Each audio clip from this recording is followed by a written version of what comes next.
அனைவருக்கும் வணக்கம். நாம இப்போ பாக்கியலட்சுமி சீரியலில் என்னெல்லாம் சுவாரஸ்யமான விஷயங்கள் நடக்குதுன்னு பார்க்கலாம் வாங்க.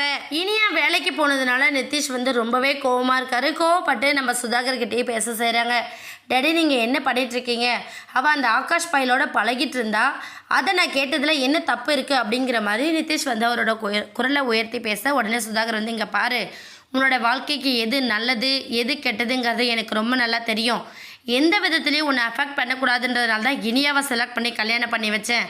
ஆனால் நீ எப்போவோ பழகுனா அப்படின்ற விஷயத்த வச்சு இப்போ சண்டை போடுறது சரி கிடையாது நிதிஷ். இனியா ரொம்ப நல்ல பொண்ணு தான். ஆரம்பத்தில் பழகிருக்கலாம். உன்னை கல்யாணம் பண்ணதுக்கப்புறம் அவள் யாரோடையும் போய் பேச கிடையாது.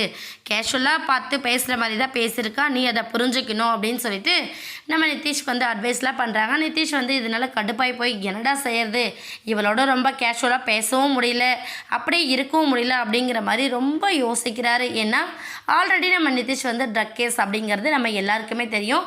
ஆனால் பாக்கியாவுக்கோ இனியாவுக்கோ யாருக்குமே தெரியாமல் அது ஒரு சஸ்பென்ஸாகவே வச்சிட்ருக்காரு நம்ம டைரக்டர்.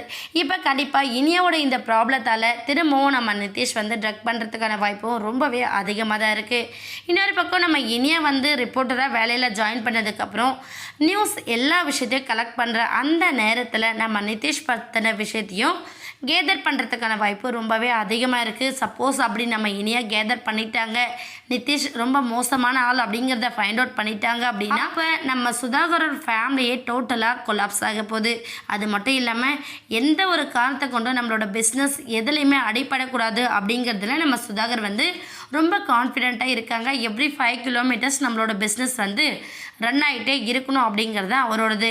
அதனால் ரெஸ்டாரண்ட் விஷயமா நம்ம யாரோடைய பிரச்சனை பண்ணிக்கக்கூடாது அப்படிங்கிற மாதிரி நம்ம சுதாகர் யோசித்தாலும், நம்ம இனியா விஷயத்தில் ஏதாச்சும் கொலாப்ஸ் பண்ணிட்டார் அப்படின்னா பாக்கியா அதை பார்த்துட்டு சும்மா இருக்க போகிறதில்ல. ஒரு பக்கம் இனியாவுக்காக தான் எல்லா விஷயத்தையும் பொறுத்து போகிறாங்க. இப்போ இனியாவோட ஹஸ்பண்ட் நிதிஷ் இந்தளவுக்கு மோசமானவர் அப்படிங்கிற விஷயம் நம்ம பாக்கியாவுக்கோ இல்லை அவங்க குடும்பத்தில் இருக்கிறவங்களுக்கோ தெரிய வந்தால் கண்டிப்பாக இனியாவா அந்த இடத்த விட்டு கூட்டிகிட்டு தான் போக போகிறாங்க. வெயிட் பண்ணி பார்க்கலாம். இந்த வீடியோ உங்களுக்கு பிடிச்சிருந்தா மறக்காமல் நம்ம சேனலை சப்ஸ்கிரைப் பண்ணுங்கள். தேங்க்யூ.